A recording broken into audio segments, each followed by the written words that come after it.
Sedikit sejarah tentang Ki Ageng Giring, beliau adalah salah satu leluhur asal muasal berdirinya Kesultanan Mataram Islam.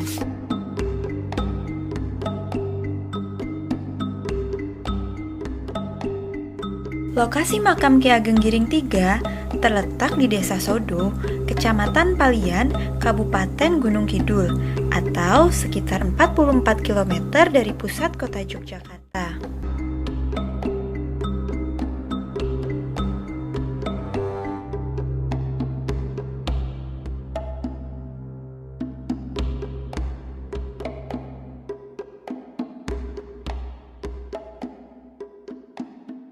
Jadi Ki Ageng Giring III adalah salah satu keturunan dari Brawijaya IV.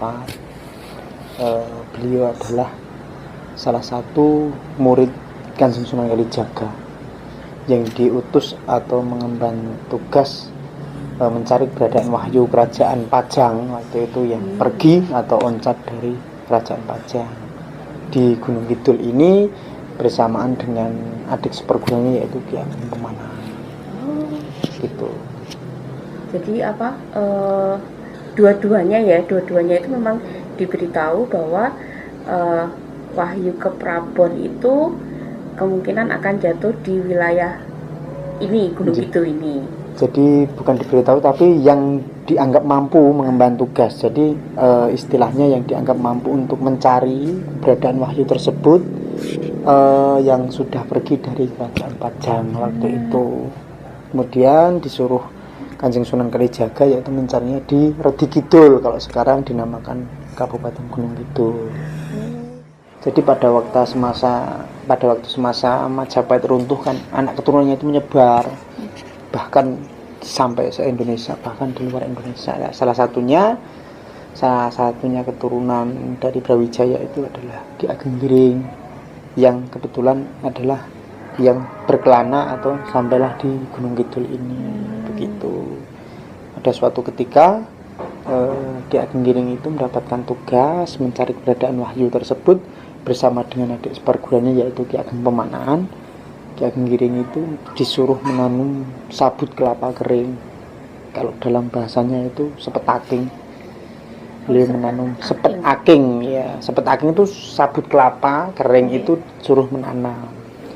Nah, dalam atas kuasa Allah Subhanahu wa taala ternyata dari sabut kelapa kering tersebut bisa tumbuh menjadi tunas kelapa. Seperti itu. Dan Ki Ageng Pemanahan bertapa di Kembang Lampir atau Kembang Semampir di Kalurahan Giri Sekar, Kapanewon Panggang, Kabupaten Gunung Kidul, kurang lebih sekitar 15 km lah dari sini. Kurang lebih 15 sampai 20 km dari sini. Beliau bertapa menepi di atas puncak bukit Kembang Lampir. Kemudian atas kuasa Allah Subhanahu wa taala itu yang dari tunas kelapa tersebut tumbuhlah menjadi cikal dan tumbuh menjadi pohon kelapa. Seperti itulah, setelah tumbuh menjadi pohon kelapa, ternyata pohon kelapa tersebut berbuah satu buah. Di sana Ki Ageng Giring mendapatkan firasat kembali bahwa kelak barang siapa yang dapat meminum air kelapa muda tersebut dalam satu kali minum atau satu kali endakan, kelak akan menurunkan raja-raja tanah Jawa. Setelah di situ kemudian siapapun disuruh oleh Ki Ageng Giring untuk memetik kelapa tersebut, ternyata nggak ada yang mampu.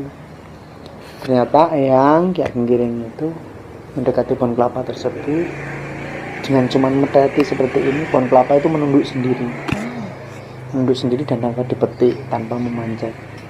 Nah, itu dibawa ke rumah karena berhubung istilahnya dalam petunjuknya atau dalam firasatnya tadi harus diminum satu kali minum sampai habis.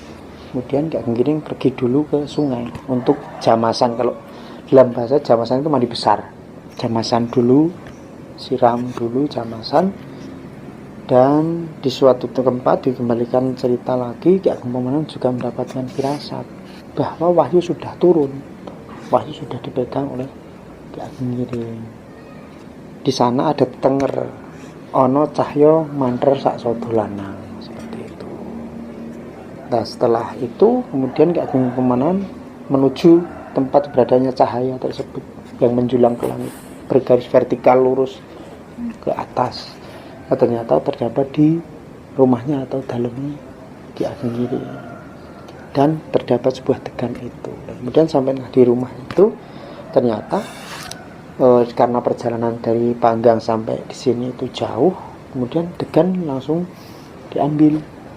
Kemudian diingatkan atau diperingatkan oleh istrinya Ki Ageng Giring, jangan Dimas itu milik kakakmu Ki Ageng Giring, nanti kakakmu duka atau marah. Nggak apa-apa Mbak Yu, nanti kalau kakak marah aku yang menanggung sendiri resikonya. Sudah dibuka, diminum sampai habis lah. Di pinggiran sungai tadi Ki Ageng Giring juga mendapatkan firasat bahwa wahyu sudah diambil atau diminum oleh adiknya di Pemanan tadi. Setelah mendapatkan firasat tersebut, ternyata sungai yang dulu dibuat jamas atau mandi Ki Ageng Giring itu Sungai Nyamatan, sekarang dinamakan Sungai Gowang atau Kali Gowang, karena merasa gowang atau gelo, hatinya itu gelisah karena wahyu sudah diambil oleh adiknya. Kemudian pulang ke rumah, sampai di rumah ternyata benar bahwa kelapa muda tersebut sudah diambil oleh adiknya. Kemudian dikejar sampailah suatu tempat, ditanya, turun berapa Dimas kamu akan menurunkan, menggantikan keturunanku biar kelak keturunanku juga ikut menikmati bagaimana menjadi seorang raja. Turun pertama 2, 3 belum ada jawaban, sampailah di Gunung Pasar, Kapanewon Delingo, Kabupaten Bantul. Di sana ada nisan 7. Di sana nisan 7 konon ceritanya itu perjanjian antara Ki Ageng Giring sama Ki Ageng Pemanahan. Setelah mendapatkan jawaban, nggak apa-apa Kang Mas, turun 7 sampai 9, nanti anak keturunanmu gantian menjadi raja, menggantikan anak keturunanku. Mendapatkan jawaban tersebut, Ki Ageng Pemanahan melanjutkan perjalanan ke alas mentah untuk babat kerajaan Mataram. Ki Ageng Giring pulang ke rumah sembari syiar agama Islam. Beliau istilahnya sembari menunggu kapan akan datang wahyu kepada keturunan beliau. Mungkin itu sepenggal dikit cerita, kalau ada banyak kekurangannya ya mohon maaf, seperti itu. Oh iya. Mas, tadi itu ada kata-kata sak sodo lanang. Sodo lanang itu sodo seperti apa? Jadi lidi itu kan gak lurus. Jadi ada cahaya yang lurus ke atas. Istilahnya apa ya namanya? Kalau wahyu keprabon itu manter vertikal, atau ada garis lurus ke atas, tegak lurus ke atas, menjulang ke langit. Dan konon ceritanya seperti itu adalah wahyunya, wujudnya seperti itu. Jadi ada cahaya yang menjulang ke langit. Dan itu nggak semua orang bisa lihat. Ya nyuwun sewu mungkin karena ini cerita dari keluarga kami gitu, seperti itu dulu-dulunya. Ini kan di dalam itu kan ada makam Ki Ageng Giring. Kalau Nyi Ageng Giringnya, nah ini yang nyuwun sewu yang masih menjadi suatu mungkin pertanyaan banyak sekali. Peziarah itu kalau 100 orang 95 orang yang tanya seperti itu. Kami juga belum bisa jawab karena seperti itu masih menjadi nyuwun sewu rahasia keluarga kami, dan kami belum berani cerita agar walau-walam lah kelak besok kalau sudah istilahnya saatnya atau waktunya Allah itu membuka semua tabir itu pasti kelihatan. Kanjeng Ratu Giring itu siapa, Mas? Nah, Kanjeng Ratu Giring adalah putri dari Eyang Ki Ageng Giring. Beliau adalah istri dari Panembahan Senopati, sekaligus ibu dari Pangeran Purboyo di Wedgaweh, Benteng Mataram. Pangeran Purboyo, Joko Umbaran, yang ada makamnya di Wedgaweh dekat bandara. Ya, betul, di lingkup Masjid Sultan itu Wedgaweh. Istri keberapa ya? Pertama. Pertama. Jadi istri pertama yang nyuwun sewu tidak dianggap seperti itu. Jadi beliau ke garwo seperti itu mungkin lingsem atau istilahnya cuma istri, karena pada waktu itu istilahnya ada suatu ada ide dari Ki Juru Mertani bahwa Panembahan Senopati tidak akan kuat menduduki tahta kerajaan kalau tidak memperistri dari terah Ki Ageng Giring, seperti itu. Konon ceritanya seperti itu. Jadi itu masih muda ya? Ya masih remaja ya. Yang itu kan kalau saya pernah baca di sebuah referensi Nggih. internet terus Nggih. beliau kalau jasa juga bertani. Nggih, memang beliau karena beliau adalah disuruh untuk bertapang rame. Jadi bertapang rame itu membantu masyarakat mengajari bertani, bercocok tanam, mendares nira, kelapa, istilahnya apa, membuat gula Jawa itu. Maka nama lain beliau atau asma yang lain beliau adalah Eyang Wonolopo. Itu yang terkenal. Eyang adalah yang mendapatkan kelapa di tengah alas. Eyang Padiresan dulu pekerjaannya tukang dares kelapa itu. Seperti itu. Jadi, memang dulu beliau yang bisa bergaul dengan masyarakat, maka beliau yang kuat menjalankan topong rame atau berbaur dengan masyarakat umum. Makanya nyuwun sewu, di sini pun juga masyarakat umum ikut dimakamkan di sini. Mungkin di tempat lain jarang, bahkan jarang sekali tidak ada. Pasti dikhususkan kalau sini karena beliau adalah salah satu simbol menurut saya pribadi, itu simbol merakyatnya beliau. Padahal kawula yang ikut menderek itu berarti kan beliau adalah suatu yang berjiwa mulia, yang sabar hatinya, yang merupakan seorang yang luar biasa karena membaur dengan masyarakat kecil, bisa berbaur dengan wong cilik, bisa istilahnya mengayomi semuanya. Itu yang mungkin kalau tataran bagi saya pribadi itu pelajaran berharga, itu orang ini kalau bisa legowo dan sabar, ikhlas dan sabar, itu yang paling berat. Karena mudah sekali diucapkan tapi berat sekali untuk dipraktekkan sih. Mas, kalau apa untuk ini kan Ki Ageng Giring dia. Nggih. Kalau untuk makam apa Ki Ageng Giring Oh nggih. Jadi nama Ki Ageng Giring adalah sebutan gelar nggih. Jadi Ki Ageng, Ki Gede itu adalah sebutan para leluhur dulu setelah purna tugas. Jadi Ki Ageng yang Giring yang pertama itu nama asli beliau adalah Raden Mas Sinangjoyo. Ya, mendapatkan gelar Ki Ageng Giring pertama itu yaitu yang berada di Puncak Lawu di Hargodalem dekat makam Brawijaya 5. Terus yang kedua itu menurunkan Raden Mas Tambak Boyo. Ini adalah Ki Ageng Giring kedua. Beliau dimakamkan di Bayat Sunan Pandanaran karena merupakan cucu menantu dari Sunan Tembaya. Kemudian Ki Ageng Giring 3 atau Raden Mas Kertonadi itu kebetulannya di sini. Kemudian Ki Ageng Giring 4 itu Raden Mas Banyak Suwolo. Ini di Wonontoro sana. Jadi nama gelar Ki Ageng Giring sendiri. Ya mungkin yang bisa giring atau yang bisa giring wahyu itu karena sebutan Ki Ageng Giring. giring masyarakat nih. Ya, giring wahyu, giring masyarakat, mengajari masyarakat itu mungkin seperti itu harapannya, atau nami yang ya, gelar yang diberikan seperti itu. Kalau di sini ini kan ada makam Pangeran Alas sama Raden Nyai Kajuran. Itu siapa? Nah, beliau adalah cicit atau buyutnya dari Ki Ageng Giring. Raden Nyai Kajuran yaitu garwa atau istrinya dari Panembahan Romo di Kajuran, Klaten. Jadi buyutnya masih buyut dari Ki Ageng Giring. Kalau Pangeran Alas juga cicit. Cicit beliau. Kalau yang ini leluhur saya, leluhur dahulu.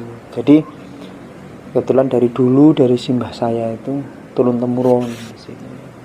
Turun temurun sampai di saya, di tiang sepuh saya itu generasi ke-27, 28, 29, 30, 32, 31, 32 sekarang. Kalau saya itu ke-33. Untuk angkatan satu generasi ada berapa orang? Seperti itu. Ya kebetulan ceritanya dari mbah-mbah saya itu memang dari dulu mbah saya. Itu yang disuruh nyuwun sewu kasarannya nyapu di sini dan dapat amanah dari keraton, dari Ngeso Dalem, dari keraton Jogja. Itu suruh istilahnya bersih-bersih di sini, merawat di sini, sak anak turunmu seperti itu. Jadi di sini alhamdulillah juga sudah menjadi abdi dari keraton Jogja. Ini kalau pengelolaannya berarti dari Keraton Jogja. Nggih, Keraton Jogja. Oh. Tapi beliau merupakan leluhur dari Jogja Solo. Ya, Nggih. Tapi yang merawat secara ini kebanyakan ya peziarah, banyak yang ini Mas minta diperbaiki kalau yang sudah rusak-rusak itu. Tapi kebanyakan ya kita tetap mengundi dawuh dari Keraton Jogja. keturunan saudara. Karena ini masuk wilayah Yogyakarta. Bukan mungkin karena apa nggih? Kedekatannya beliau. Nggih. Karena ya kan ada bagian sendiri-sendiri yang terah Solo, yang Jogja. Sebenarnya juga sini Jogja Solo, tapi yang memperhatikan atau yang memberikan kami wewenang itu dari Jogja, Keraton Jogja. Nggih. Istilahnya kalau dalam bahasa SK itu beselit nih, kalau zaman dulu SK itu surat kekancingan dari keraton. Ya kalau PNS ya SK gitu. PMT Ya. Ya insya Allah untuk adanya makam ini kan sudah sejak tahun berapa? Beliau semasa hidupnya kurang lebih di abad 1400-an sampai 1500-an. Berarti sekitar ya 600-an tahun yang lalu. Kurang lebih 500-600 tahun yang lalu. Nggih. Kalau tadi yang Sungai Goang itu sebelah, kalau dari sini sebelah mana ya? Kurang lebih 1 kilo. Jadi jalan lurus nanti ada patung pas tikungan tajam itu yang belok ke kiri corblok, ikut yang corblok, jalan corblok sebelah patung itu ada jalan corblok, itu turun ke bawah itu sampai Sungai Goang. Jadi ketika itu tuh beliau masih sedang jamasan pun beliau sudah merasakan bahwa, oh ya sudah semua sudah digariskan oleh Subhanahu wa taala seperti itu. Karena kan nyun sewu, kalau kita boleh berencana tapi kehendak tetap Gusti Allah yang tahu menentukan. Yang menentukan adalah Allah Subhanahu wa taala. Makanya setiap peziarah datang ke sini kami selalu menyampaikan bahwasannya datang berziarah itu bukan berarti kita itu menyembah atau memuja, tetapi yang pertama kita itu adalah mengingat jasa-jasa beliau. Mungkin karena beliau orang yang luhur, orang yang berbudi tinggi, orang yang benar-benar dekat, lebih dekat sama Gusti Allah. Kita ikut ya, kalau nderek itu kan terlalu, kalau seperti saya pribadi terlalu halus. Saya itu mungkin dompleng saja anjir. Dompleng saja, ibaratnya kalau kita naik bis itu kita dompleng di belakang saja, seperti itu. Kalau saya itu mengabdi itu ya istilahnya, kalau saya siapa gitu kan. Cuman anak emang tani, jadi kuranglah pantas seperti itu. Oh ya, tambah sedikit bahwa wahyu yang didapatkan oleh Ki Ageng Giring itu berupa degan adalah terkenal dengan sebutan degan Gagak Emprit. Kalau dalam cerita itu dulu konon ceritanya ada burung gagak yang hinggap di atas pohon kelapa tersebut, kelihatan kecil seperti burung emprit itu kelihatannya ada. Maka wahyu tersebut dinamakan dengan wahyu degan Gagak Emprit. Kalau di sini itu berarti buka 24 jam deh? Insya Allah nggih, kecuali kalau ada pas ada kepentingan yang bener-bener kepentingan itu nggih. Ya nunggu sebentar lah kalau seperti itu. Walaupun yang lain tempat sini itu ada hari dan jam ditentukan, tapi kalau sini insya Allah selama kita itu masih nanti tetap gantian. Dan di sini 5 orang, saya sendiri yang paling muda, dan gentosan dengan tiang-tiang sepuh. Mungkin bisa disebutkan untuk yang ngabdi di sini siapa saja. Jadi ada yang datang ke sini kan ada referensi untuk nama-nama. Yang paling sepuh sendiri Pak D saya itu Mas Wedono, sekarang pangannya sudah Wedono. Mas Wedono Surakso Sartoyo. Terus bapak saya sendiri itu yang namanya Mas Penewu Surakso Hartoyo. Kemudian Pak D saya itu Mas Bekel Surakso Fajarudin. Kemudian Mas Bambang Mas Surakso Bambang Widayo. Terus saya sendiri Mas Jajar Surakso Susilo. 5 gitu. Kalau yang nama aslinya Pak Sarto, Pak Pardio, Pak Yuso, Pak Bambang, Mas Susilo, itu yang mengelola di sini 5 orang. Mungkin mungkin untuk para peziarah atau mungkin tamu yang di sini mungkin ada aturan-aturan atau adab yang harus diterapkan, mungkin bisa disampaikan. Yang jelas kalau bagi peziarah itu jelas ada aturannya.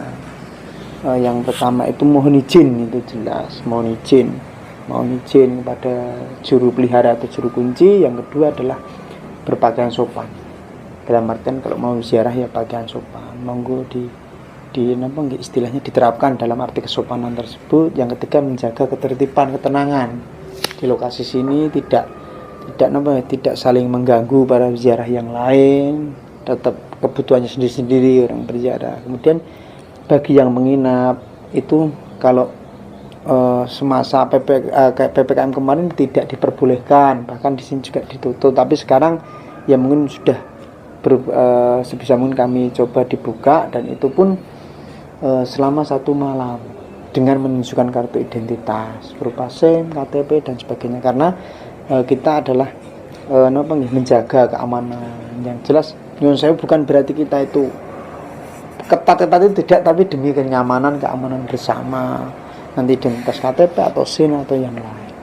Ini jadi nggak ada aturan harus begini-begini, tidak. Kalau masalah bunga dan sebagainya tergantung niat dari peziarah sendiri. Mau bagi yang Islam zikiran, tahlilan dan sebagainya, monggo. Mau yang pakai sekar, bawa bunga nyekar, silakan. Itu kan suatu kemantepan atau niatan sendiri-sendiri. Siapapun yang datang ke sini kami layani dengan ya sebaik mungkin sebisa kami. Yang jelas semua peziarah di sini diperbolehkan, agama apapun, dari ras etnis manapun, yang penting mohon izin, sopan, berpakaian rapi sopan. Kami persilahkan, monggo. Jelas seperti itu. Dalam keadaan nyuwun sewu ya. Kalau wanita ya kalau ya, pada waktu berhalangan juga belum diperbolehkan, tidak boleh diperbolehkan. Seperti itu. Memang adabnya begitu. Walaupun istilahnya beliau termasuk penyebar ataupun syiar agama Islam, tapi semua banyak orang lucu, orang Kristen, semuanya banyak sekali yang jarang sini, karena beliau sifatnya bukan orang punya usaha Islam tapi punya semua. Anak putune juga banyak, jadi istilahnya bukan berarti kita nyuwun sewu, ya istilahnya tetap kita semuanya sama. Kadosipun informasinya alhamdulillah sudah cekap, nuwun sangat Mas Sus. Semoga tidak kapok kalau kapan-kapan amin, semoga balik lagi ke sini. Semoga. Karena ini suasananya memang sangat tenang ya. Kalau pripun nggih istilahnya, kalau masalah ketenangan, kenyamanan, kesejukan dan sebagainya itu yang merasakan peziarah. Kami tidak, wah Mas kok mriki tenang, alhamdulillah. Berarti kan itu yang merasakan ini peziarahnya, bukan kami yang woro-woro gitu enggak, tapi biasanya peziarahnya Mas kok adem nggih lah niku monggo ingkang ngraoske peziarah.